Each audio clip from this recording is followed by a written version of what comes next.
MLC Botsa Satyanarayana మాట్లాడుతున్నారు. Live లో చూద్దాం.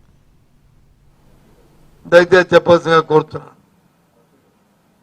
అందుకే ఈ ప్రభుత్వం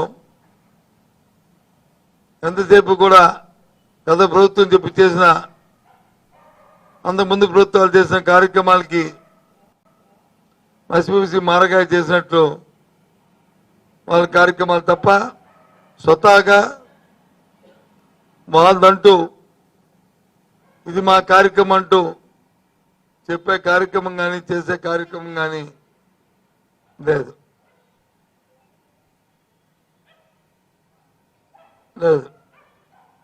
ఈ విధంగా ఈ ప్రభుత్వం కొనసాగుతుంది. మళ్ళీ చెప్తున్నాను, ఈ రాష్ట్రంలో ప్రజలందరికీ మీ ద్వారా తెలియపరుస్తున్నాం. మా పార్టీ మా అధ్యక్షుడు జగన్మోహన్ రెడ్డి తాలూకు ఆలోచనని ఈ రాష్ట్రంలో ప్రజా ఆరోగ్యం ప్రభుత్వం చేతిలోనే, ప్రభుత్వం తాలూకు కనుసరణలోనే జరగాలి.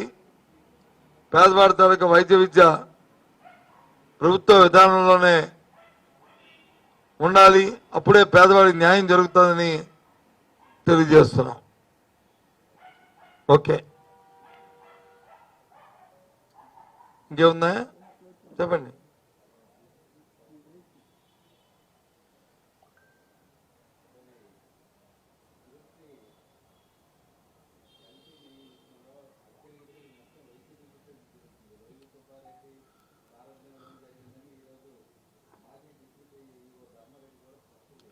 నాకు తెలిసి ధర్మారెడ్డి స్పష్టం చేయలేదు. మీ ఏబిఎన్ ఆంధ్ర రాధాకృష్ణ గారో లేకపోతే మీ జ్యోతి పత్రికో అది వచ్చి స్పష్టం చేసింది తప్ప ధర్మారెడ్డి గారు ప్రెస్ కాన్ఫరెన్స్ ఎంక్వైరీ జరిగిన తర్వాత మీరు పెడతారు కదా ఎఫ్ఐఆర్లో, అప్పుడు మాట్లాడుకుందాం దాని మీద. ఎందుకు ఓలో అపోలో ఎందుకు దేనికోసం? ఆ భగవంతుని ఆ తిరుపతి వెంకటేశ్వర స్వామిని ఎందుకు తీసుకొస్తే మేము ప్రజల నాటిలో పెట్టిస్తారు? ఆ పాపం చుట్టుకుంటుంది.